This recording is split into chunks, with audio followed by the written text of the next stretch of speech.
오늘 말씀의 제목이 레아와 라헬이에요. 레아와 라헬. 근데 이 레아와 라헬이 야곱의 아내가 되지요. 아내가 돼요. 근데 레아는 라반의 큰딸이었고 라헬은 작은 딸이었어요. 그러니까 우리가 지금 이 상황에서 이해를 하려고 하면 이해가 안 되지요. 그때 그 상황에 어떤 문화가 있었으리라고 생각을 해요. 그리고 이 라반은 또 리브가의 친정이잖아요. 라반은 야곱에게 있어서는 외삼촌이잖아요. 요즘으로 말하면 근친이라고 그러잖아요. 그런데 그때 당시에 이렇게 가족 구성이 됐다는 것은 오늘의 시각으로 우리가 바라보면은 조금 오해할 수가 있습니다. 그때 사람들이 아니기 때문에.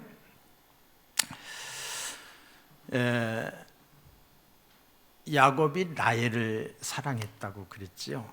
지난주에 제가 말씀드렸어요. 우물가에서 만났어요. 우물가에서 어쩌면 첫눈에 반했을 거예요. 첫눈에. 그래서 사랑하는 라헬과 결혼하기 위해서 7년을 머슴살이를 합니다.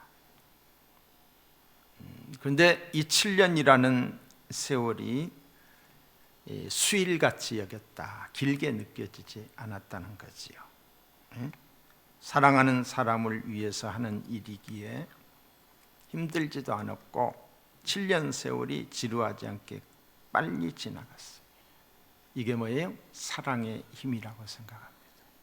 사랑하면은 힘들지도 않고 지루하지도 않는 거지요. 마침내 7년 세월이 지나가고 약속했던 날이 다가왔어요. 라반 역시 많은 사람들을 초청을 해서 결혼잔치를 성대하게 베풀었을 것입니다.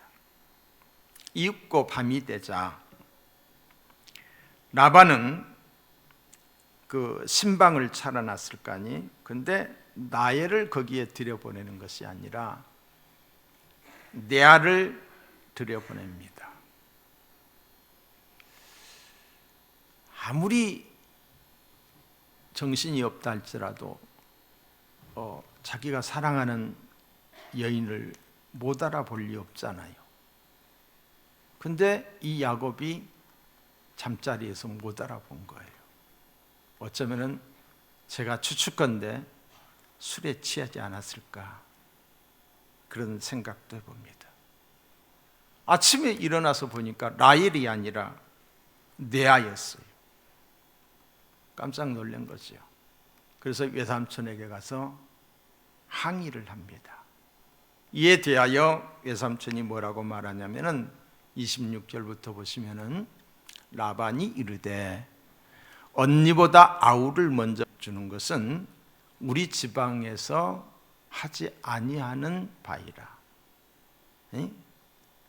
그때 당시 문화가 그랬다는 거지요. 이를 위하여 7일을 채우라. 그러니까 레아가 이미 이제 야곱의 아내가 되었기 때문에 7일 동안의 결혼 애식을 채우라는 거지. 누구를 위해서? 레아를 위해서.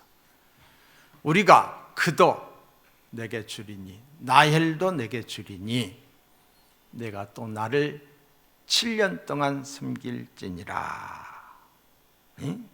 야곱은 라반을 위해 7년 더 머슴 살기로 한 거예요.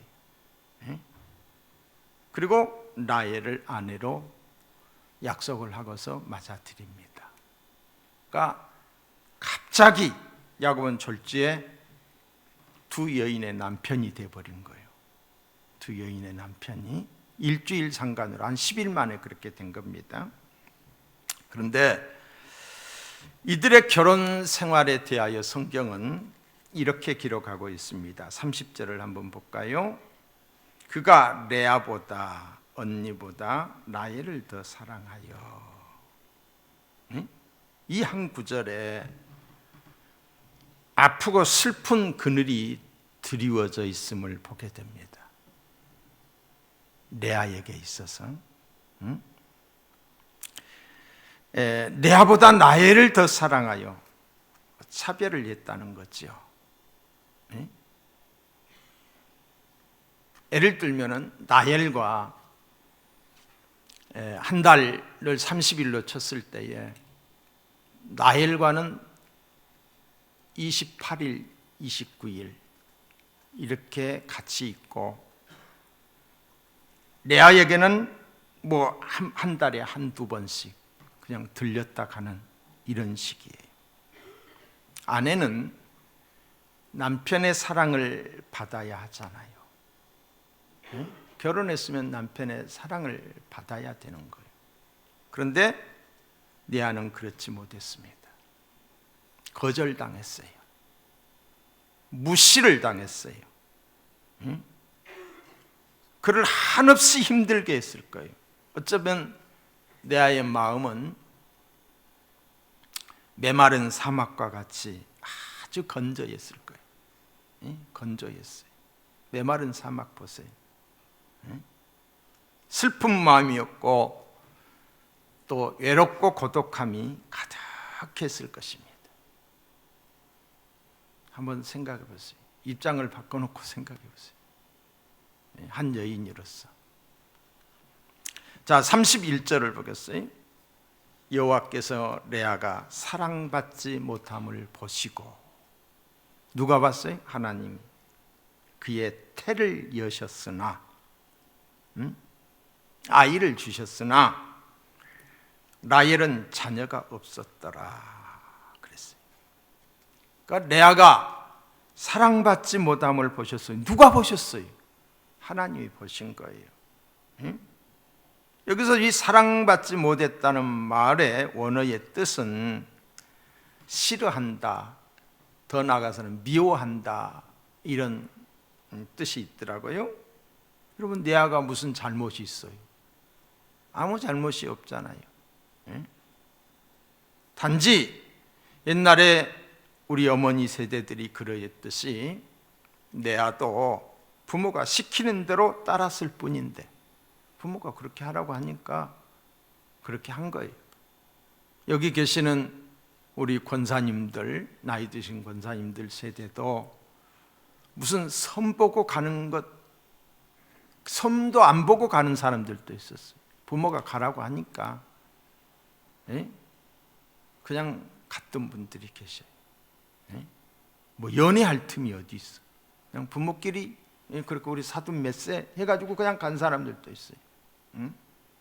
부모가 시키는 대로 따랐을 뿐인데, 사랑받고 행복해야 할 신혼생활이 불행으로, 미움과 불행으로 시작이 됐어요. 그렇다고 물을 수 있는 것도 아니고 살기는 살아야 되는데, 그 속상함과 아픔을 누구에겐들 하소연할 수 있겠습니까? 누구에게도 말 못하는 이 안타까움. 그런데 그런 레아의 말 못하는 사정을 하나님이 보셨다는 거예요. 이게 귀한 거예요. 하나님이 보셨다. 여기서 이 보시고라고 하는 단어 역시 원어의 뜻은 그냥 보는 것이 아니라 관심을 가지고 보다라는 그런 의미를 가지고 있어요. 하나님이 관심 있게 보셨다는 거예요. 레아가 남편으로부터 당하는 멸시와 천대를 안타까운 마음으로 보시고 하나님이 어떠하셨어요? 불쌍히 여기신 거예요. 불쌍히 여기신 거예요. 하나님이 우리 형편을 알고 계십니다. 이스라엘 백성들이 이제 이 야곱의 아들 요셉 때에 가나안 땅으로, 이 애굽 땅으로 내려가잖아요. 그리고 430년의 세월이 지나고 난 다음에 그 사람들이 70명이 내려갔는데 430년 만에 민족이 된 거예요. 민족이 엄청난 사람들이 형성이 된 거예요. 그때 하나님이 모세를 들어서 저들을 출애굽을 시키려고 해요. 근데 모세에게 하나님이 말씀하십니다. 나는 이집트에 있는 나의 백성이 고통받는 것을 똑똑히 보았고 또 억압 때문에 괴로워서 부르짖는 소리를 들었다. 그러므로 나는 그들의 고난을 분명히 안다. 하나님이 보셨고 하나님이 들으셨고 하나님이 안다. 하나님은 이처럼 고통받는 이들을 보고 계시며 억압 때문에 부르짖는 소리를 들으시며 그들의 소리를 아신다는 거예요. 우리도 마찬가지. 왜 나만 겪는 고난이라고? 왜 나만 겪는 고난이라고 불평하지 마세요. 하나님이 보고 계셔요. 주님이 나와 함께함을 믿는다면 어떤 역경도 어떤 고난도 이길 수 있잖아요. 사랑하는 성도 여러분, 하나님이 아십니다. 나만 겪는 고난이라고 생각하지 마세요. 하나님이 나를 사랑하시는데, 사랑하기 때문에 하나님도 아픈 거예요. 하나님도 고통스러운 거예요. 저와 여러분의 사정과 형편을 하나님이 다 보고 계시고 다 알고 계심을 믿으시기 바랍니다. 하나님은 저와 여러분의 형편을 아셔요. 저와 여러분의 한숨 소리를 듣고 계셔요. 억울한 일을 당하면은 사람들이 이런 말을 합니다. 하늘이 알고 땅이 안다고. 여러분, 하늘을 지으신 그분이 누구셔요? 땅을 만드신 그분이 누구시에요? 하나님이십니다. 그래요, 하나님이 아십니다. 그러므로 우리는 아시는 하나님께 어떠해야 되느냐? 아뢰어야 돼요. 억장이 무너지는 상황에서도, 누구에게도 말 못할 상황에서도, 그 누구도 의지할 수 없고 그 누구와도 의논할 수 없는 막막한 상황에서도 하나님을 바라보며 하나님 앞에 나아가야 될 줄로 믿습니다. 레아가 할 수 있었던 게 무엇이었습니까? 네? 원망하고 불평하고, 네? 얼마나 속상했을까? 충분히 원망 불평할 수도 있었을 것입니다. 그런데 레아는 나의 형편을 아시는 하나님을 바라보시면서 아시지요 하나님, 아시지요 하나님, 도와주세요 하나님, 하나님 찾으며 어쩌면 긴긴 밤을 새웠을 거예요. 우리가 찬송가 중에 나 같은 죄인 찬송가가 있잖아요. 그 찬송가를 우리가 개사를 해서 때로 제가 새벽에 많이 부르지요. 아시지요, 아시지요, 아시지요, 아시지요 주님, 나의 형편을 아시지요, 나의 고통을 아시지요, 나의 죄인됨을 아시지요, 나의 부족함을 아시지요. 이렇게 찬송을 부르다 보면은 정말 마음이 웅크려지고 눈물이 쏟아지는 경우들을 보게 됩니다. 이 가사를 부를 때에 갖게 되는 마음이 어떤 마음입니까? 내가 얼마나 힘들고 고통스러운지 하나님이 아시지 않습니까? 내 형편을, 나의 죄인됨을 아시지 않습니까? 주님 도와주세요. 주님 용서해 주세요. 어디에도 표현할 수 없고 누구에게도 말할 수 없는 이 아픔과 슬픔을 하나님께 아뢰는 찬송이에요.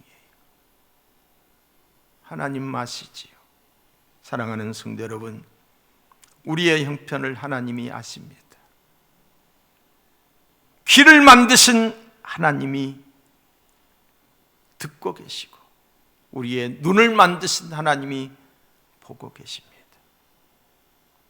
사랑한다 내 아들아, 내가 너를 찬란하노라. 사랑한다 내 딸아, 내가 내게 축복하리라.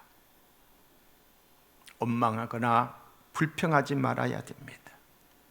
원망과 불평, 낙심은 누가 보고 있느냐? 사탄이 좋아하면서 보고 있어요. 우리의 기도가 하나님께 응답되듯이 이 원망과 불평도 응답이 됩니다. 사탄이 응답하여서 더 어려운 지경으로, 더 어려운 상황으로 몰고 가는 거예요. 어떤 상황에서도 원망하지 말고 불평하지 말고 하나님께 맡기며 모든 일에 기도와 간구로 우리가 구할 것을 하나님께 아뢰이면은 모든 지각에 뛰어난 하나님의 평강이, 그리고 예수 안에서 우리 마음과 생각을 지켜주실 줄로 믿습니다. 레아의 억울함과 슬픔을 하나님이 보셨어요. 하나님이 보는 것으로 끝나지 않았어요. 레아에게, 사랑받지 못하는 레아에게 복을 주셨어요. 여러분, 어려움이 있을 때 사람의 마음이 가난해져서 하나님을 찾게 되는데 분명히 레아는 하나님을 찾았으리라고 생각을 해요. 그리고 그 복을 31절에 보면서는 그의 태를 여셨으나 레아는 자녀가 없었더라 그랬어요. 레아의 태의 문을 열어주심으로 자식을 주셨다는 거예요. 여러분 시편 127편 3절에 보시면은 보라, 자식들은 여호와의 주신 기업이요 태의 열매는 그의 상급이로다. 기업이요 상급이라고 했어요. 하나님은 남편 사랑을 못 받는 레아에게 하나님의 보상으로 아들을 주셨습니다. 자, 여러분 한번 생각해 보세요. 레아의 기쁨이 얼마나 컸겠습니까? 얼마나 컸겠어요? 레아의 이 자존심을 세워준 거예요. 길을 세워준 거예요. 그 슬픔을 위로한 거예요. 하나님이 긍휼히 여기신 결과였어요. 오늘도 이러한 일들을 보게 됩니다. 믿음 생활하는 것 때문에 남편에게 모진 핍박을 받는 아내들도 있고요. 결혼이라고 했지만은 남편이 다른 데 정신이 쏠려서 아내를 사랑하지 않는 거예요. 가정을 돌보지도 않는 거예요. 너무너무 힘이 들어. 살아가기에는 너무너무 힘이 돼요. 그럼에도 불구하고 어땠어요? 하나님께 기도하고 하나님께 아뢰었어요. 이런 성도들에게 하나님은 자녀를 통하여 위로해 주시고 축복해 주시는 경우들을 많이 보게 됩니다. 우리 주위에 많이 있어요. 자녀들이 믿음으로 잘 자라서 형통하게 되고, 특히 어머니의 마음을 기쁘게 해드리는 것입니다. 남편에게 받지 못한 사랑을 하나님이 보상해 주신 거예요. 오늘 본문에 나오는 이 레아의 경우도 마찬가지예요. 남편의 사랑을 받지 못해 늘 불행했던 레아에게 하나님께서는 귀한 아들을 4명이나 낳게 해주셨어요. 결국에는 어떻게 됩니까? 남편의 사랑을 받지를 못했지만은 레아가 본처로 인정을 받게 돼요. 본처로 레아의 자손들을 통해서 그 메시아의 가계를 이루게 되는 거지요. 다윗이 그 혈통을 떼서 태어나게 되고요. 하나님의 은혜가 얼마나 크고 놀랍습니까? 오늘 우리 시대에 이 레아와 같은 사람이 있어요. 제가 설교를 준비하면서 문득 그 생각이 나더라고요. 저희 고향에 가면은 문중경이라고 하는 그 전도사님의 순교비가 있습니다. 이 문중경 전도사님은 1908년도에 17살의 나이에 결혼을 한 거예요. 신랑 얼굴 한 번도 보지 못하고 결혼을 한 거예요. 두 부모님들끼리 약속을 했어요. 저희가 살고 있는 섬과 그 앞에 보이는 섬이 있어요. 그런데 상당히 거리가 멀어요. 멀어요. 그런데 두 분이 친구지간인데 서로 자식들 결혼시키자 이렇게 한 거예요. 부모들끼리 약속해서 한 결혼이지요. 그런데 이 남편 될 사람이 이미 여자가 있었던 거예요. 여자가. 나쁜 놈이죠. 있으면 있다고 해야지. 그래, 목포에서 여자를 데리고 살고 있었던 거예요. 근데 또 결혼은 결혼대로 한 거예요. 자식까지 낳고 살고 있었던 거예요. 와서 보니까 그 모양이에요. 얼마나 그 고통, 상심, 얼마나 외로웠겠습니까? 그래서 죽으려고 결심을 하죠. 죽으려고 결심을 하다가 그 책에서 보면 그렇게 나와 있어요. 서울 구경이나 한번 하고 죽자. 그래서 서울에 갔는데 그 한강변에 사람들이 그쪽으로 많이 가더라는 거예요. 근데 한강변에 천막이 쳐져 있는데 그 천막에 들어가고 싶은 마음이 생기더라고요. 그래서 그 천막에 들어갔는데 그곳에서 이천성 목사님, 목사님 이름이 얼른 생각 안 나네요. 그 목사님이 붕집회를 하고 있어요. 이성복 목사님, 성결교단의 아주 큰 교회 목사님이시죠. 그런데 거기서 은혜를 받은 거예요. 하나님을 만나게 된 거예요. 그리고 그가 서울에서 머물면서 신학 공부를 해요. 그때 당시에 서울 신학대학, 성결교 신학대학이죠. 거기서 신학 공부를 하고서 시골로 내려옵니다. 고향으로 내려온 거죠. 그런데 그때 당시에 그 남편이 이제 목포에서 살다가 임자도라고 하는, 여러분 임자도가 순교자가 많은 지역이에요. 그곳에 내려와서 남편이 살고 있는데 그 동네로 간 거예요. 그래서 거기다가 교회를 개척한 거예요. 여러분 같으면 그렇게 하겠어요? 주님의 사랑이 아니면 그렇게 할 수 없는 거예요. 그러면서 그분이 교회를 세우는데 몇 개의 교회를 세우냐? 13개의 교회를 세워요. 그러니까 들물이 되면 바다고 썰물이 되면은 이제 갯벌이죠. 갯벌, 머드. 그런데 빠져다니면서 더러는 또 배 타고 다니면서 섬에 사람이 살고 있는 곳에 교회를 다 세워요. 지금도 13개 세우기는 여자의 혼자의 몸으로 교회를 세워요. 그분의 별명이 뭐였냐면은 시암닭이었어요. 시암닭. 품으면은 여러분 닭, 시암닭이 계란을 품고 있으면은 알이 깨어나듯이 이분이 어느 지역에든지 가서 기도하고 찬송하고 그들에게 복음을 전하고 그러면은 그곳에 교회가 생겨나는 거예요. 교회가. 해방 이후에 그 동네에 이제 옛날에 그 뭐예요? 그 완장체 주면은 저기 하는 사람들 있잖아요. 그 공산주의자들이 왔을 때 그 완장체 주는 사람들에 의해서 교회 다니는 사람들이 끌려갔어요. 어디에 끌려갔냐? 백사장에 끌려간 거예요. 지금도 가서 보면은 이제 그 묘지가 그 여기서 돌아가신 곳이 있는데 대주창에 찔려서 죽어요. 근데 그때 당시에 젊은 사람을 죽이려고 하는데 이분이 하시는 말씀이 나를 죽여라. 나를. 내가 이 사람들을 다 전도해서 예수 믿게 한 거다. 하고서 그 사람이 대신 죽었어요. 이 문중경 전도사님이 우리 지역에 끼친 영향력은 대단합니다. 제가 어렸을 때만 해도 참 교회 오셨던 이 교육자들이 참 고생을 많이 하고 갔는데 최근에 뭐 얼마 전부터 이렇게 보면은 90%, 95%가 다 예수를 믿어요. 이분의 영향력 때문이에요.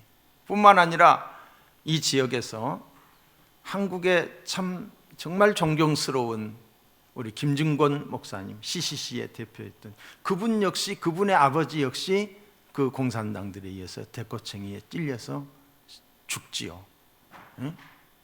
김증권 목사님이라든가 이만신 목사님이라든가 또 우리 교회 오셨던 이 정태기 목사님이라든가 이런 분들이 나오게 됐어요. 그는 외로움과 큰 고통 중에도 이섬저섬을 다니면서 복음을 전했다고 해요. 저희 어머니 이야기 들으니까 얼마나 노래를 잘했대요. 아주 구성지게 노래를 잘했대요. 노래를 하게 되면은 사람들이 몰리게 되고 몰리면은 그곳에서 복음을 전했다는 거예요. 그분이 그 옛날 그 노래예요. 세상 만사 살피니 참헛되구나 부귀공명 창수는 무엇하리요 고대광실 높은 짐 운전옥답도 우리 한번 죽으면 일장의 충몽. 이게 막 노래가 쭉 시리즈로 이렇게 돼 있거든요. 이 노래를 부르면은 사람들이 모여들었다는 거예요. 그러면 모인 사람들에게 예수를 전하고, 아픈 사람들은 눈물로 기도하면 낫기도 하고, 귀신 들렸던 사람들을 또한 위해서 기도하면 옛날에는 왜 그렇게 귀신 들렸던 사람도 많았는지 몰라요. 쫓겨나가고.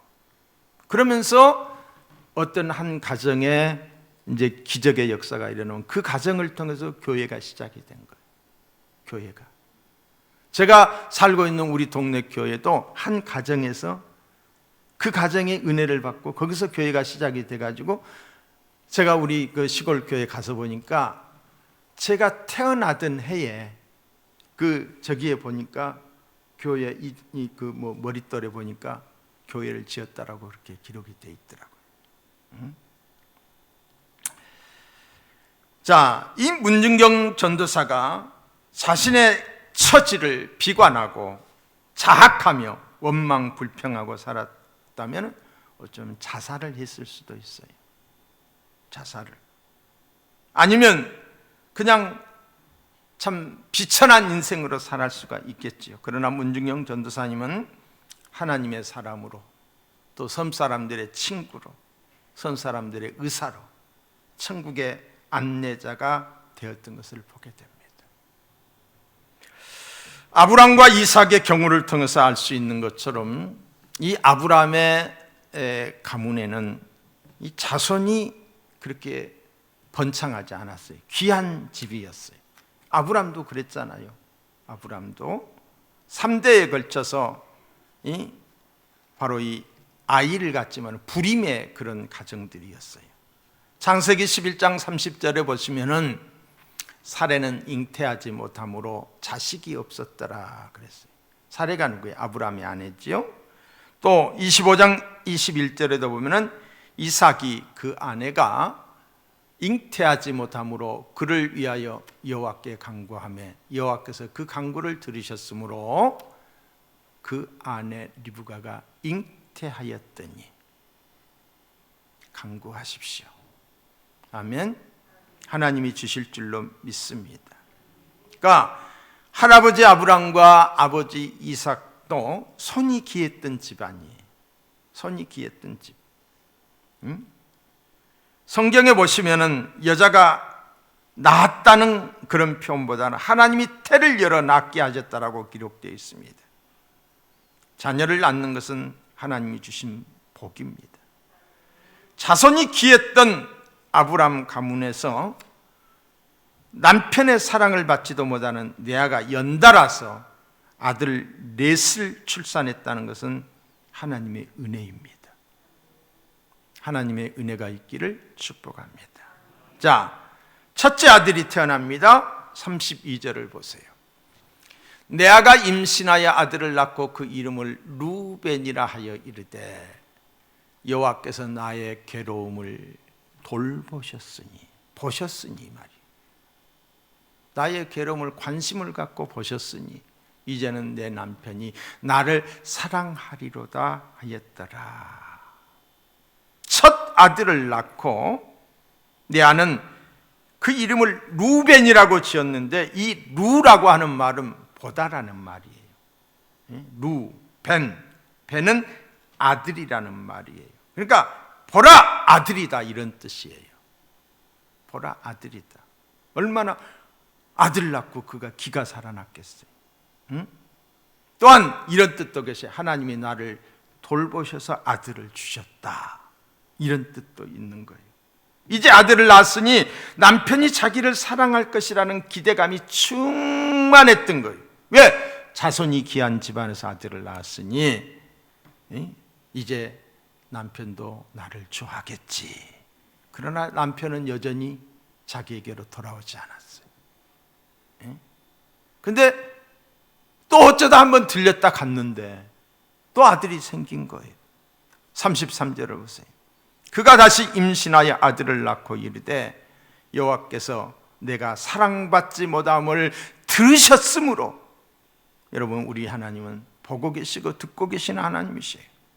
내게 이 아들도 주셨다고 그 이름을 시몬이라 하였더라. 둘째를 낳은 거죠. 시몬. 이 시몬이란 뜻은 들으심이란 뜻이에요. 하나님이 들으셨다는 거예요. 하나님께서 나의 시름소리를 들으셨다는 거예요. 이제 내가 아들을 둘이나 낳았으니 남편이 자기에게로 돌아오리라고 생각했어요. 그러나 야곱의 마음은 여전히 라헬에게만 있었던 거예요. 자, 34절. 그가 또 임신했어요. 라헬은 하나도 낳지를 못하고 있는데 임신하여 아들을 낳고 이르되 내가 그에게 새 아들을 낳았으니 남편이 지금부터는 나와 연합하리로다 하고 그의 이름을 레이라 하였더라. 그러니까 이 이름의 뜻이 다 있는 거예요. 간절한 염원이 담겨 있는 거죠. 이제는 내 남편이 나와 연합하리로다. 그런데 남편은 여전히 라헬에게만 머물고 있는 거예요. 그런데 네 번째 아들을 낳습니다. 35절을 보세요. 그가 또 임신하여 아들을 낳고 이르되 내가 이제는 여호와를 찬송하리로다. 여호와를 찬송하리로다 하고 이로 말미암아 그가 그의 이름을 유다라 하였고 그의 출산이 멈췄더라 그랬어요. 레아는 생각했을 것입니다. 자식을 낳으면 남편의 사랑을 얻을 것이라고. 그래서 그 아들들의 태어날 때마다 이름에 기대를 담은 거예요. 루벤, 또 시몬, 레위. 이 이름에는 사랑받기를 원하는 간절함이 이 이름 속에 있었던 거예요. 그런 레아가 넷째 유다를 낳으면서 남편에 대한 기대와 희망을 갖게 됩니다. 그 대신 누구를 향하여 찬송한다고요? 하나님을 찬송하게 돼요. 의지할 분은 남편이 아니라 하나님밖에 없다는 사실을 깨달았던 거예요. 이제부터는 오직 여호와만 믿고 의지하겠다. 하나님을 찬송하겠다. 레아가 깨달았던 거예요. 내 상급은 하나님이시지 남편이 아니라는 것을 알았습니다. 슬프고 외로웠던 여인이 한숨을 땅 꺼질 듯이 쉬었던 그 여인이 찬송하는 여인이 되었어요. 레아는 남편의 사랑을 받지 못했지만은 그를 통해서 구속사의 족보가 형성이 됩니다. 사랑하는 성도 여러분, 내 환경이 어렵고 내가 가는 길이 힘들고 어려워도 낙심하거나 원망하지 마시고 우리 주님 바라보시기를 바랍니다. 주님이 주실 상급을 바라보시기 바랍니다. 힘들고 어려워도 내가 진 십자가 바로 지고 가다 보면은 어느 날 유다를 낳게 되는 축복의 역사가 있게 될 줄로 믿습니다. 그 전에 제가 전도사 생활을 할 때에 그 어느 분이 오셔서 간증을 했던 그분의 꿈에 대해서 제가 들었던 것이 생각이 나서 여러분들에게 말씀을 드립니다. 그분이 먹고 사는 것도 힘들었다고 그랬어요. 먹고 사는 것도. 그런데 남편이 또 속을 썩이는 거예요. 남편이. 남편으로서의 자기 책임을 다하지 못했던 거지요. 뭐 속상한 일들이 한두 가지가 아닌 거예요. 그런데 어느 날 꿈을 꾸었는데 자기가 십자가를 지고 가더라는 거예요. 십자가를 등에 메고 이렇게 가는데 그 십자가가 너무너무 무겁고 가다가 넘어지고 쓰러지고, 그래서 주님께 아뢰었다는, 주님, 내 십자가가 이렇게 무거운데 좀 잘라달라고. 꿈에서 그랬다는 거예요. 그랬더니 십자가를 잘라주더라는 거예요. 얼마나 가벼운지. 근데 가다 보니까 그것도 너무너무 힘이 드는 거예요. 주님, 좀 더 잘라주십시오. 응? 3번이나 주님이 십자가를 잘라주셨는데 한참을 가다 보니까 천국 문 앞에 이르더라는 거예요. 그런데 천국 문 앞에 이르렀는데 천국 문 앞을 바로 건너기 직전에 이 뭔가를 이렇게 다리 삼아서 건너야 되는데 앞서간 성도님들이 다 자기가 짊어지고 온 십자가를 대서 건너가더라는 거예요. 그런데 자기가 지고 왔던 십자가는 이제 가벼워서 누르랄라 하고 가지고 왔는데 보니까 건널 수가 없는 거예요. 천국 문 앞에서. 그래서 놀라가지고 깨어났는데 그게 꿈이었다는 거예요. 저는 그것이 하나님이 주신 영몽이 아니었나 이렇게 생각을 합니다. 그래서 다시는 십자가 무겁다고 불평하지 않았다는 거예요. 사랑하는 성도 여러분, 누구에게나 십자가 있습니다. 저는 주의 종으로서, 목사로서 내가 져야 될 십자가가 있어요. 그거 힘들다고 벗어버리거나 그거 힘들다고 자르면 안 되지요. 장로로서의 십자가가 있어요. 엄마로서, 아빠로서의 십자가가 있어요. 힘들다고 외면하지 마시기 바랍니다. 십자가가 무겁다고 불평하고 원망하지 마시기 바랍니다. 사랑하는 성도 여러분, 우리의 영원한 상급은 오직 예수 그리스도이십니다. 세상의 물질이 아닙니다. 남편도 아닙니다. 자식도 아닙니다. 우리의 영원한 상급은 오직 여호와 하나님이셔요. 하나님 바라보시고 하나님으로 인해서 자녀들을 축복하시고 내 가정을 축복하는 누구와 같은, 레아와 같은 저와 여러분이 되시기를 주님의 이름으로 축원합니다. 기도하시겠어요?